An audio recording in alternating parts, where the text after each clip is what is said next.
after COVID, we decided to go our own ways. And I knew that I needed an assistant, somebody who could, I could teach and who can give me a day off when I need it and all of that.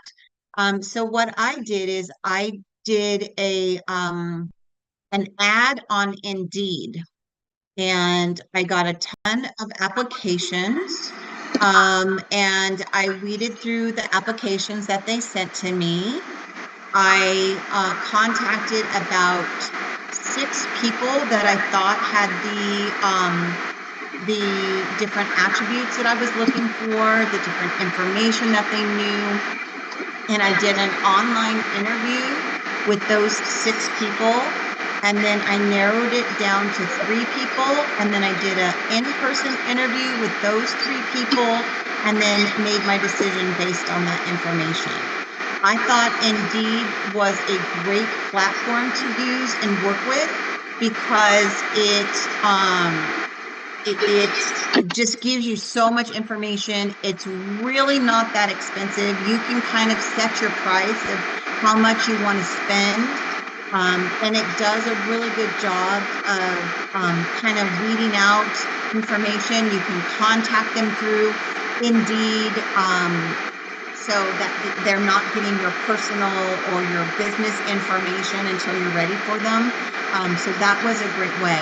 I do teach in my TC2 class that when you're ready to hire help, make sure that you know what you're looking for, what you want them to do for you, how you're going to train them, and how much you're going to pay them, and make sure that you pay through a payroll service. So those are my recommendations for hiring somebody. But Indeed really was really helpful for me. I would say, Ruth, depending upon, so she's asking about what's reasonable pay for an assistant. I would think that probably starting somewhere around $18 to $20 if they have experience, and then maybe minimum wage. I'm not sure what the minimum wage is in your area. I think it's like $15 here or something somewhere. Maybe minimum wage for somebody who doesn't have experience, but I would say $18 to $20 for somebody who does have experience. I would pay them hourly until you get them trained enough to maybe work with you, and then maybe pay them per file a certain amount. I don't know. There's so many ways to go about it. Or maybe after you post so many files, you give them a bonus or whatever it might be. So, but I would think paying them hourly. And then I really believe in training assistants. You should give them a task to master. And then once they mastered that task, then you can give them other tasks. So maybe the first task they learn is putting the disclosures on the checklist in the transaction management program. And once they master how to put those away, where everything goes, what the forms are, how they should be signed, then you can move them on to maybe inputting a new transaction, pulling information, pulling the task list, knowing when contingencies are due. And then once they've mastered that, then you can kind of move those together so that they can understand how the transaction works. So, people might get bored of just putting away documents, but I think that that's the best way for them to learn things. But that's my suggestion to you. I've hired a few assistants over time, and I feel that that is the best way to train them, is having them master one task at a time. Hope that was helpful. Anybody else have any other questions? Okay, let's talk about processing. Now, we have talked about processing before, but I wanted to show you other ideas of processing in the file. Now, processing is called a series of actions or events performed to make something or achieve a particular result. And that really is what we do as transaction coordinators. We process a transaction file to make sure that that file is completely completed as per the broker's requirements. That is what we do. We receive the file, we review the file, we look for documents to send out, what's required of the file.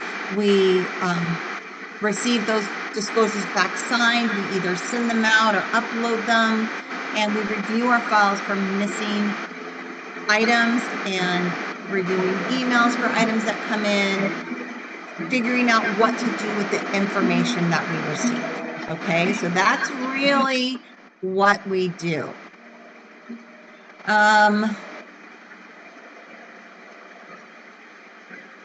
So, you know, in the past classes that I've taught, we've spoken about timelines and what you need to do when and what systems you can use in order to get that done. I really want to kind of move into a deeper way of looking at processing the file and see that every piece of email or every piece of quote unquote paper that you receive is so very important to your file and the risk management of the file.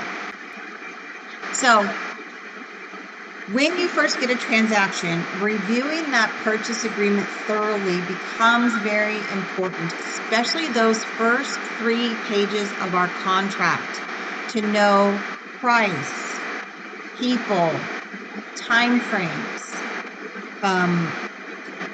additional inspections or reports that might be done.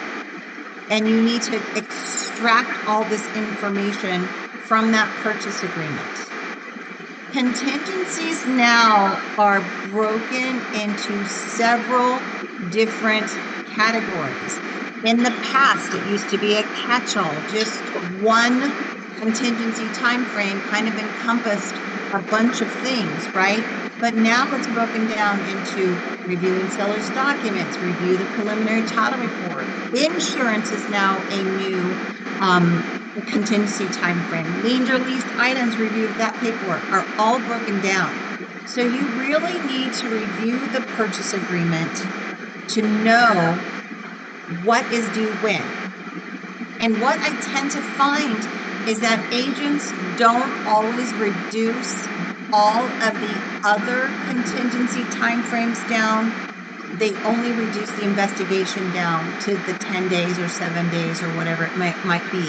And they leave the review of the seller's documents, the prelim, the HOA docs at the regular 17-day time frame. So those would be 2 different time frames because you cannot encompass what they did not ask for. You can't just assume that they want to include all of those timeframes in the 10 days. I always draw that to my agent's attention and said, I'm not sure if this was your intention, but these are the timeframes because you did not change those, so that they know next time to change those timeframes. You need to have some sort of a reminder system, whether that's Google Calendar, Outlook Calendar, a transaction management program, systems that we spoke about earlier, like Open to Close or Airtable. It's so important to have some sort of reminder system to remind you when those contingencies are coming due and have it be automatic so that you are receiving an email however you set it up. If you want to be reminded 3 days before and the day of, or only the day of, or maybe you want to invite your agent into the Google Calendar invite so that they get the email. Maybe you like to send out the email. It all depends on how you want to do your business. But having that calendar system, reminder system becomes very important. Now, some of these reminder systems are built into the transaction management program. In SkySlope, you have a task system. You can set up a reminder on the task page. That's how we use it. So I can just go to that file and see when my contingencies are due, right? In other systems like PSIR Go or Compass, I have to use my Google Calendar in order to see when those time frames are due. Okay, so, but that reminder system becomes important. Make sure you have an email that comes to your email so that you can forward that email out to your agent to remind them about those contingency removals. And now that there are so many time frames that you have to follow up on, it's important to make sure you are making a reminder for all the different timeframes.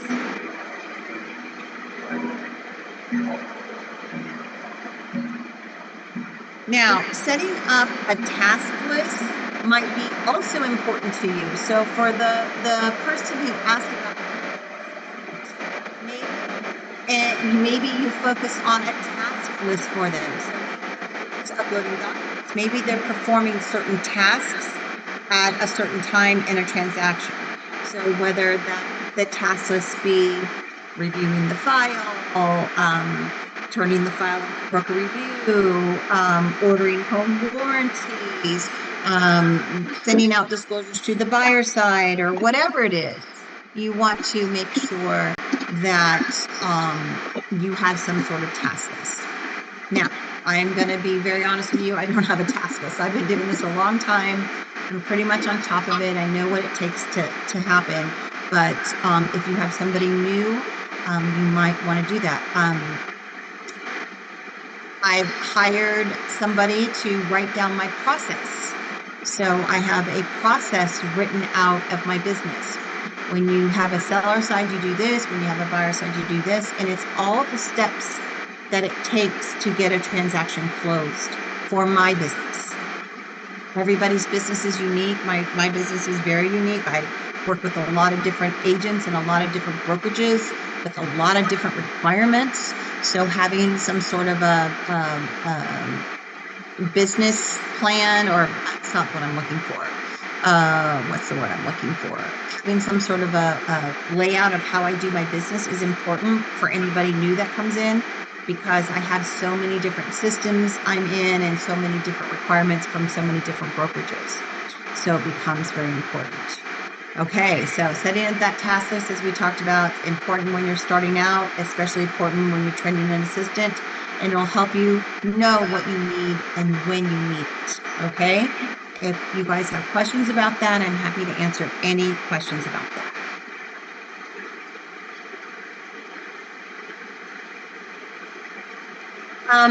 I believe, okay, it says, I believe one of the hardest things to learn is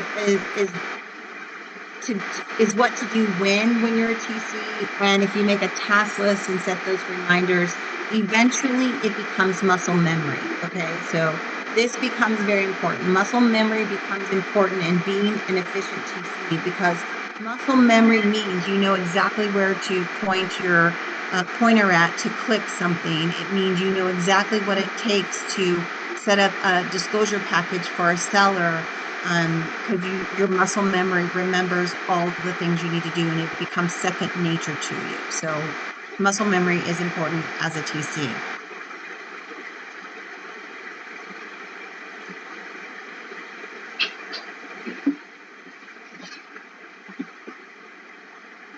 Okay, let's talk about reviewing the file. When do you review the file? So technically, you really review the file when you get it, right? You're reviewing the contract, you're reviewing disclosures to see what disclosures you need, what happens, what you need for that transaction, right? Setting up the transaction, setting up your time frame, setting up your contingency removals, knowing your close date, all those things, right? And when you're reviewing that contract, just like eventually you will review the disclosures, you are looking at everything, things that might be missed or incorrect, or maybe something you need the agent to correct on the RPA. So we're looking for correctness in everything. Names spelled correctly, names of the buyers and sellers correctly, entity names correct, signatures, missed initials, missed dates, all of those things. I have a really good person on my team who does that for me, because that's not my forte, but it really is hers, and she's very good at seeing all those little missed items that sometimes I might overlook. So having a keen eye, or having somebody on your team that has a keen eye, becomes very important. You want to review the file when the buyer signed disclosures come in.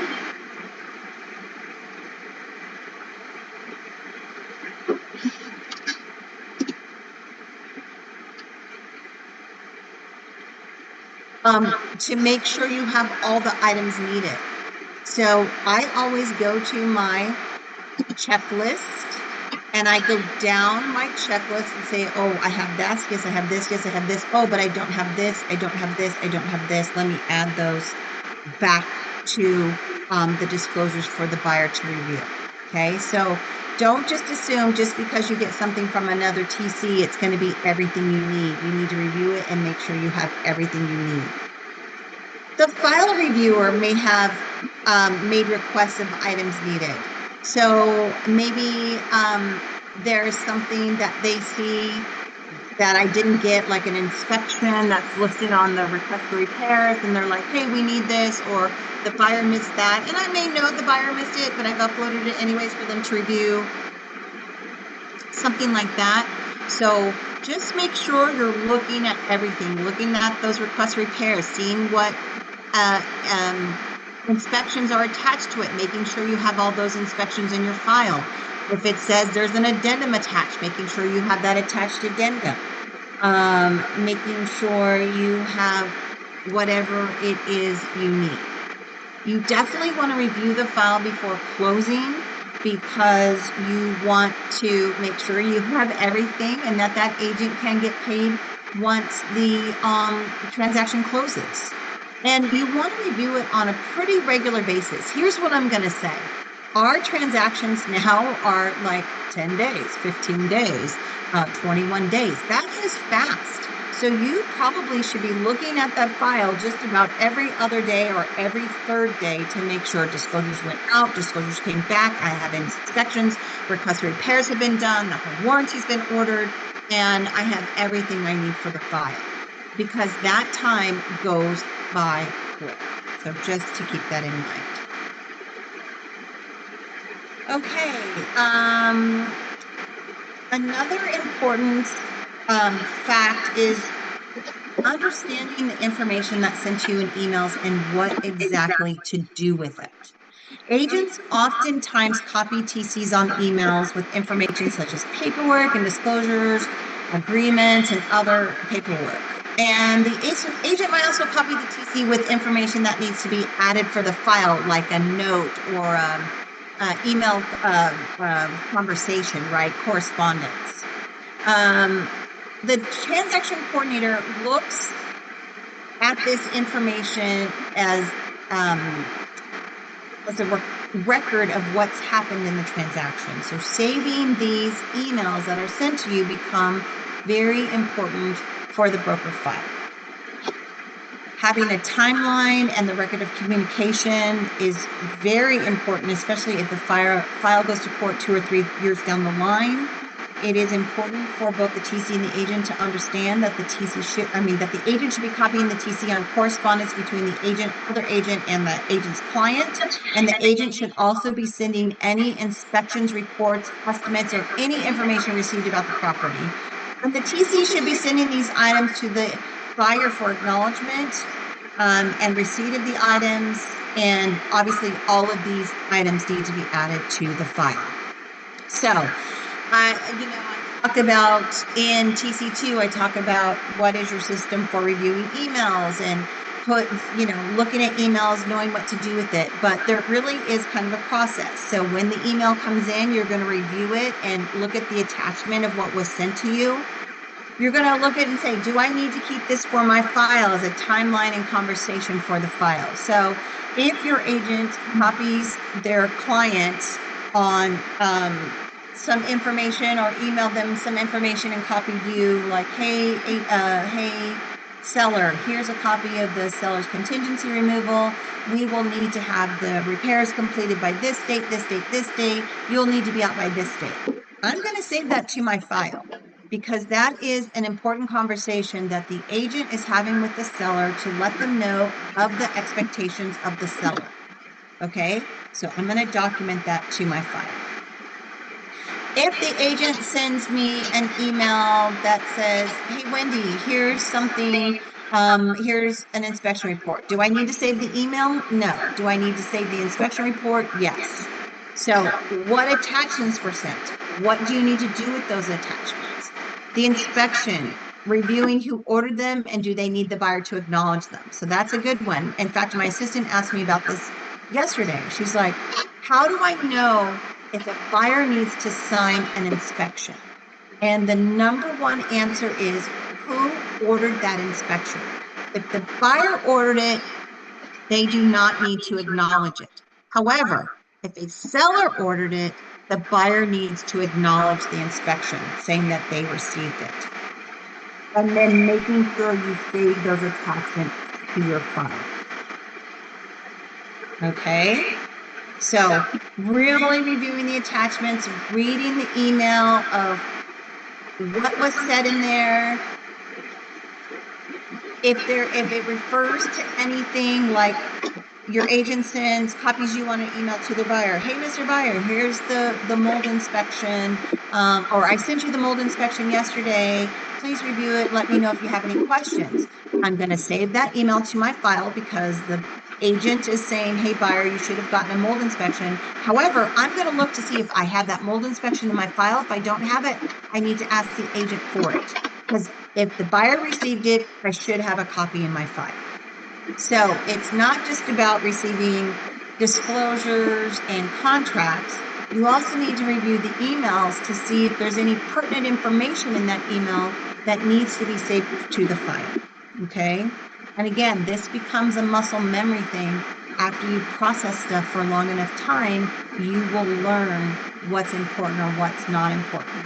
And if I don't know if I should save it to the file or not, if I'm on the fence, I just save it anyways. Just save it to the file. It doesn't hurt you. It's 2 clicks. Click to save, click to upload, and you're done. We do keep files for listing disclosures, and we do keep files for disclosures to be sent out. So anytime I have a listing, I start a listing file folder for it in my Dropbox. And when I send disclosures out to the seller and they complete them and they get signed, I add all those to my listing folder. I don't have buyer's information on them. I just have seller information, seller signature, agent signature. That way, when my transaction goes into escrow, I have all of my disclosures ready to go. Now, we also do the same thing on a buyer, but we call it disclosures to be sent out. We put a file folder for that new escrow that we've just accepted. As we get disclosures in, we funnel them into that disclosures to be sent file. And after the disclosures have been sent to the buyer in email, we then go to our disclosures to be sent file and upload everything into the document signing program and get everything out to be signed. That way we have a holding place for every address, whether it's a listing or a buyer. Once the items have been signed, the buyer folder we put into trash. Once the listing has been sold, we put that listing file Dropbox into trash. But it's really great. So if something cancels, now I have a whole new file. I don't have to take buyers' names off or anything. I just have a listing folder full of disclosures without any buyer names on them. It's ready to go for the next transaction.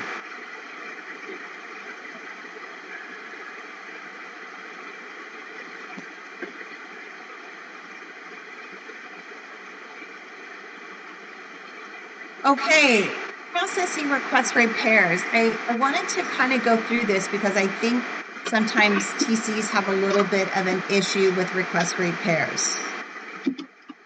And so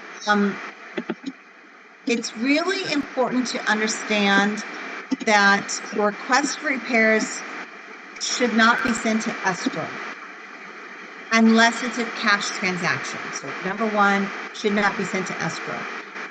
Number two, there are a lot of initials and signatures and boxes to be checked on the request for repairs. So when you're looking at it, make sure it makes sense.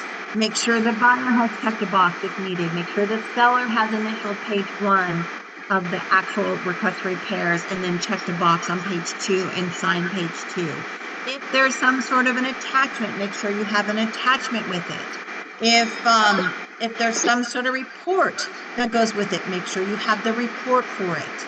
But I think the most important thing about the request for repairs is pulling the information from it to know if something's going to be fixed, or if the seller's giving a credit, or they're agreeing on a price reduction, or there's going to be a termite clearance. So, and then adding that to your checklist so you know to look for it. So again, as a TC, we don't fill this out. We don't negotiate it. Can you get it signed? If your agent asks you to get it signed, of course you can get it signed. But they should be checking boxes. They should be completing the form. Can I clean up signatures like missed initials, missed signatures? Of course, I will clean those up. But remember, if there's any kind of a credit or price reduction, we usually should have that in a separate contract addendum saying that all parties agree that the purchase price is this or this is that, okay? And remember, if there's a lender involved, we definitely cannot send that request for repairs to escrow. We definitely need that separate addenda. And then the seller really should be providing receipts for fixed or corrected items. So maybe that's something you need to add to your task list of something to follow up on to make sure you're getting those invoices for that, okay? So I have a question. It says, how long after close of escrow do you keep the file? Well, technically it's not your file, Ruth. It is the broker's file. And the broker must keep it for a minimum of, I think, 5 years. I don't keep the file. It's held in the online transaction management program, and they keep the file. So I always have access to it for the most part, but you yourself do not have to keep the file. Okay, this and that. I wanted to touch base on a couple things, but before we get into this and that, let's talk about this buyer representation agreement really quick, as well as the seller payment to buyer broker, the SPVB. And I think the most important thing to remember for the TC is that any agent from this point on, before they can show a buyer property, they must enter into a buyer broker, I'm sorry, I'm going to call it the right name, into a buyer representation and broker compensation agreement. Okay, so let me say that again. Any agent, before they can show potential buyer any property, they must enter into the buyer representation and broker compensation agreement. In this agreement, it can be a 5-page agreement, or there's another one. I think it's property showing PS something or other, and it shows up to 3 properties. Either one will work. They must enter into one of them. The buyer representation encompasses many areas. You can set up to what you want. The property showing agreement is only for 3 particular properties. So that's the difference between the 2 forms. They both talk about compensation to the buyer's broker, okay? And remember, when the agent is negotiating this, they are asking the buyer to pay the compensation. It also states in there that compensation can be paid by others, the seller or others, and will credit against what the buyer owes the buyer's broker. So let's say, for example, if a seller is paying 2% compensation to buyer's broker, and the buyer representation agreement says the buyer will pay 2% to the buyer's broker, it essentially is a wash. The buyer does not have to come in with any money. If the seller says they're willing to pay up to 1.5% to the buyer's broker, and the buyer representation agreement says 2%, then that 1.5% goes towards the 2%, and the buyer would only have to pay 0.5%, or the buyer's agent and the buyer can negotiate that amount down to be 1.5% so that it's covered and the buyer does not have to pay anything. Here is the trickiest part of all.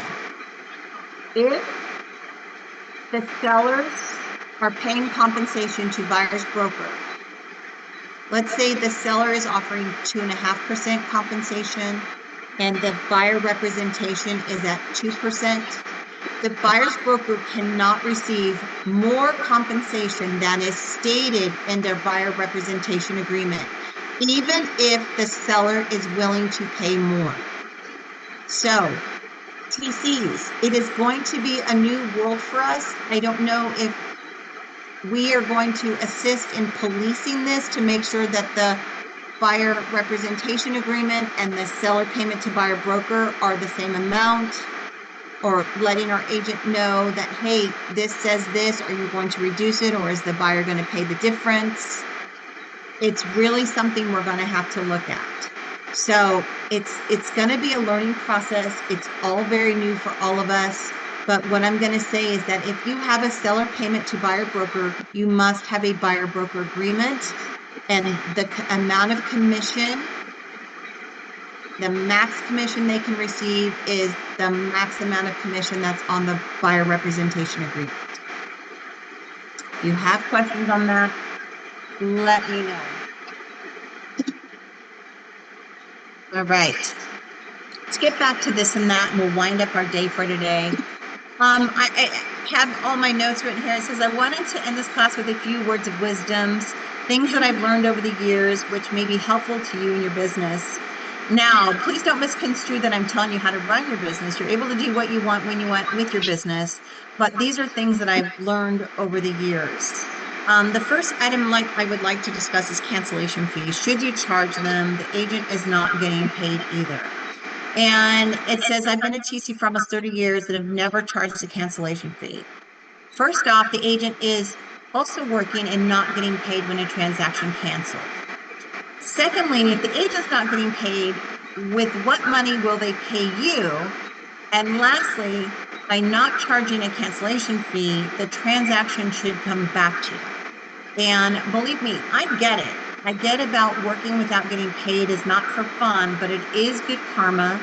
And hopefully that transaction will come back to you in tenfold. I mean, I truly believe in good karma, you know, and so if you absolutely feel that you must charge a fee, then maybe when the transaction goes back into escrow, you add a $50 or $100 fee on top of your regular transaction fee. And I think most agents would be happy to pay that for you. So, you know, I'm not about charging cancellation fees, but I get about not getting paid on work you're doing.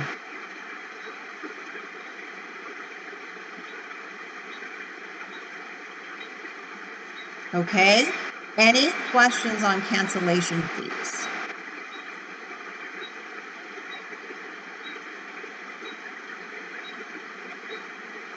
Okay, this and that, buyer's homeowner's insurance. This is a hot button right now. We live in the state of California. We have a lot of home insurance carriers that are trying to exit the state, thus making it a little bit harder, especially for people in fire-prone areas or people who have had claims made to get homeowners insurance.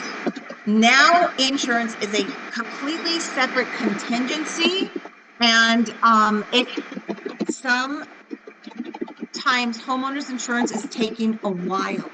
So make sure that the buyers are aware they need to start looking for insurance, especially for properties in high fire severity zones. How do you do that if you're really not talking to a buyer? I let my agents know, hey agent, this property is in a high fire severity zone. You probably want to get working on this insurance right away.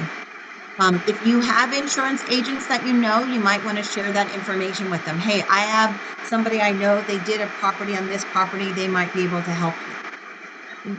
You need to be a resource to your agents as a TC. You need to be a resource to your agents as a TC. So that becomes very important, okay? So homeowners insurance is right now a big pain. So just know that that could cause a problem in your transaction. Okay, so I kind of jumped the gun when I was talking about hiring an assistant, but this and that, growth and hiring mistakes. Again, setting those goals that we talked about in the beginning of class become very important because it tells you which direction you want to go with your business. Some businesses grow organically and some grow with a definite plan. I have definitely been that organic growth person where I really didn't mean to grow, but it just happened by doing good business.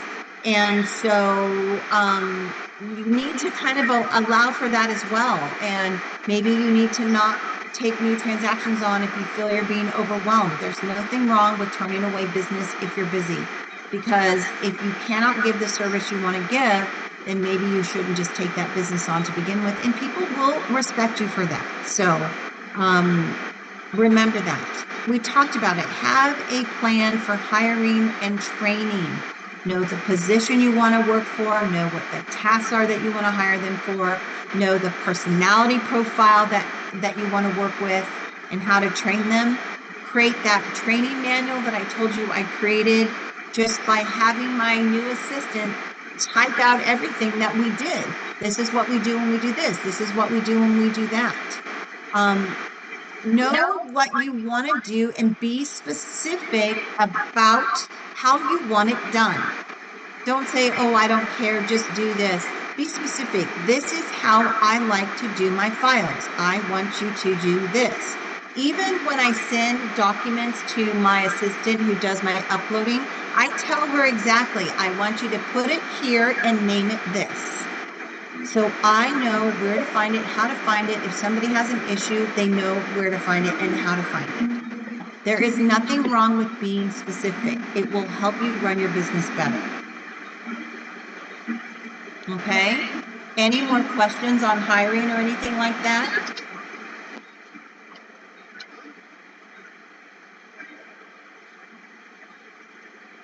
Okay, let's talk about maintaining confidentiality. It's not something that we really talk about out loud, but remember, real estate is a private transaction, and any details about this transaction should not be disclosed to anyone that are not involved in the transaction. Sometimes we have famous people as clients. We do get famous people as clients. And it's kind of exciting and cool. You have somebody's email. You don't really know if it's them signing, but hey, whatever, you know, sometimes there are confidentiality agreements. So you need to maintain your confidentiality.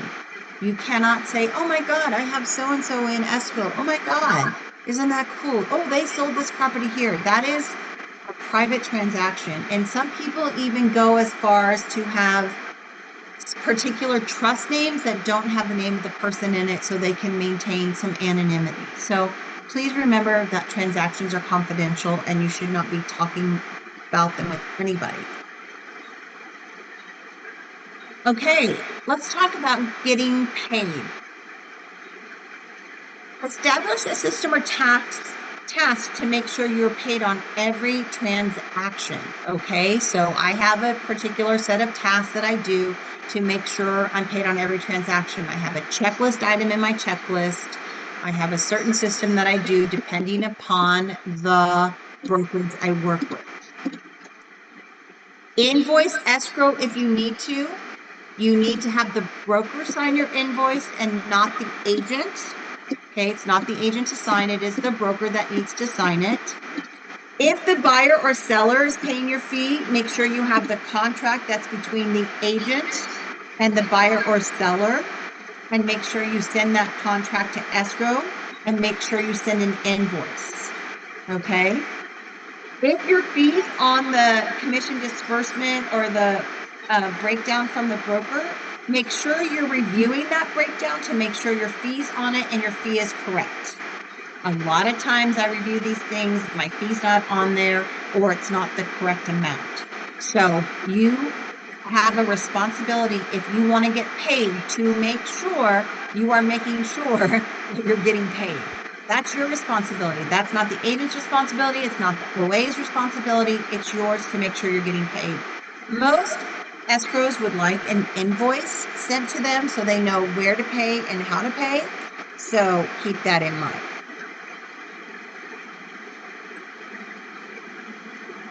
Okay, errors and emission insurance. For a long time, I did not have errors and emissions insurance. It's only been in about the past 5 years that I've gotten errors and emissions. What it does for me is it creates peace of mind for me. And it makes sure you're doing your job and not jeopardizing the transactions. And it might make you think about working with agents that put you in a bad position, right?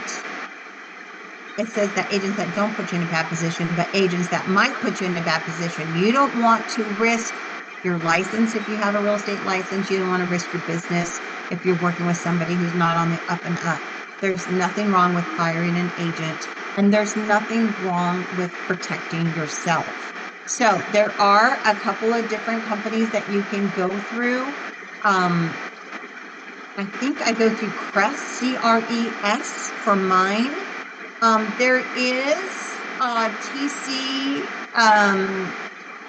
association that you can join, and they might have some discounts for E&O insurance. So CATC, so you can look at California Association of Transaction Coordinators. They might be able to help you.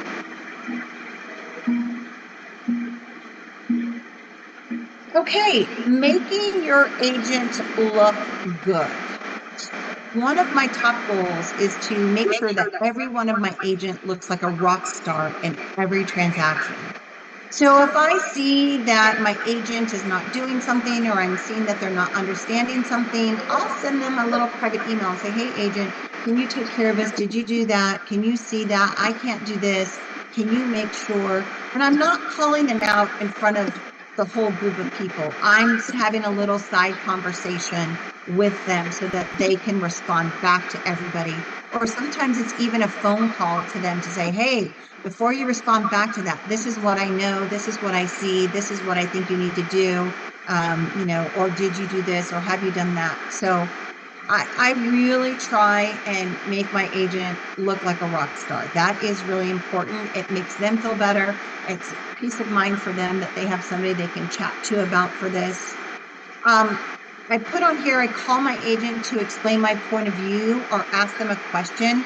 So, I've been in this business a long time. I have a lot of emotion and what's the word I'm looking for?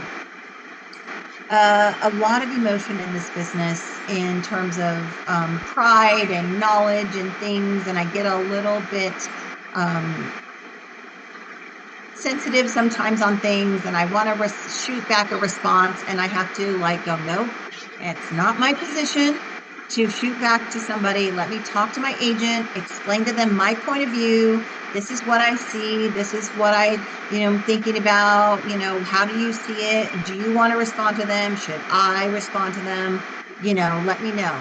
And that kind of brings me to my next point, is never speak for my agent. I never want to say, my agent said, or we don't do this, or whatever. It's not up to me on some things. It's up to the agent and the broker to know what is needed for the file, what somebody will or will not sign, okay? And I'm not going to call my agent out if I'm missing something from them, like an agent visual inspection. That is going to be a separate email to, hey, agent, friendly reminder, I still don't have this or that, right? I'm all about positivity. I'm all about making sure that the agent doesn't think I'm nagging on them, that they know I need something, but, they'll know when it's urgent when I call them and say, hey, where is your AVID? I haven't seen it, right? Or, hey, I don't have this or I don't have that. I try and keep it as casual as possible with them. Just so they, nobody wants to be a nag, but that's kind of my job, is to be a nag, to make sure I get everything I need. But there's a way to do that with finesse. So that is what I'm really all about. And I'm really all about making my agent look good. Sometimes I cringe when I see agents, when I see TCs calling out their agents in front of everybody. Hey, agent, you haven't sent me your AVID yet, or you know what I mean? And I don't know. I just don't always agree with that. So just making sure my agent looks good is important to me. Okay, our last topic is treating your business like a business. The popularity of being a transaction coordinator business has really gone up in the past few years when agents were not able to do transactions because there weren't many transactions to be had. And there's some sort of a rumor mill out there that says, oh, this is an easy job that you can do part-time when you want and make money at it. And that is not the truth. The truth is that this is a tough, competitive business that takes a huge knowledge base to be able to be good at this job. It is not to be taken lightly. And I have a hard time when I see all these things online is, oh, I want to be a TC. I'm a full-time mom and I have, babies. And I'm like, this is not the job for you. It is a job where you cannot be interrupted because you're reviewing things. You cannot take your mind away from what you're doing. It's such an important job. If you miss something, if you make a mistake, it could be devastating to your agent and to you. So I'm not saying that you can't be a part-time TC and a full-time mom. I don't want to discourage people, but at the same time, I want to be real about what this job is about. And it is about being detail-oriented, being involved in what you're doing, not being distracted for a amount of time, whether that's an hour, 2 hours, whatever it is, take a break, do whatever, come back, finish up. When you start to get busy, you need to be in the office hours when people are doing business, because there's always an email that says, I need this right away.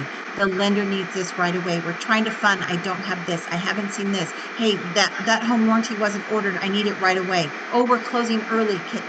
Clean up this file. It is a full-time 9 to 5, Monday through Friday job if you want to make money at it. If you're doing it part-time to earn a little bit of extra cash and you have a couple agents to give you a couple files, sure, not a problem. But if you're trying to make a business out of this, it really is a full-time job. The TC should always be learning and growing, educational classes, changing laws, and new forms. There are always changes in this industry. We have a humongous change that we're going through right now. If you TCs aren't feeling that change, I don't know what to say, but it is hitting me like a brick wall right now. I have people coming at me, not in a bad way, but just for information all the time. My phone has not stopped ringing in the past week and a half, asking questions, how to do this, or I need to correct my agent. Hey, you didn't do this right. Hey, this is what we need. Hey, you submitted this, but we need that. It is nonstop right now. So the TC is the well of knowledge that the agents come to drink from and get information from. So just know that that's really what the TC is. And the only way you get that well of knowledge is by doing transactions for a long amount of time and gaining all that knowledge. And then you become, a rock star in your own right. So that is the class for today, you guys. Hold on. Maybe not. Expectations. Oh, I think we talked about it. Expectations of the real estate in the industries, working a regular work week during business hours, responding to emails in a timely manner, and everything we do is within a time frame. We talk about boundaries with your agents, but I'm not going to do that. So to round things up, have goals, have a business name, have a business bank account, incorporate if you needed, have a support plan for vacations and work-life balance, and have a plan for success. So that will do it for our class today, you guys. I really appreciate you staying with me today. I know we've had 3 days of intense classes, but this is an intense job. Again, if anybody has any questions, you can reach me at tcwendy, that's tcwendi@gmail.com. And I'm happy to get back with you. I am going on a little vacation, so I will respond to you when I have a moment. I'm going to be in and out in the next couple weeks. But I'm here for your help. I'm here to support you. And thank you guys so much for joining me today. I hope you all have a great day. Any questions? I'll stay on for a couple minutes.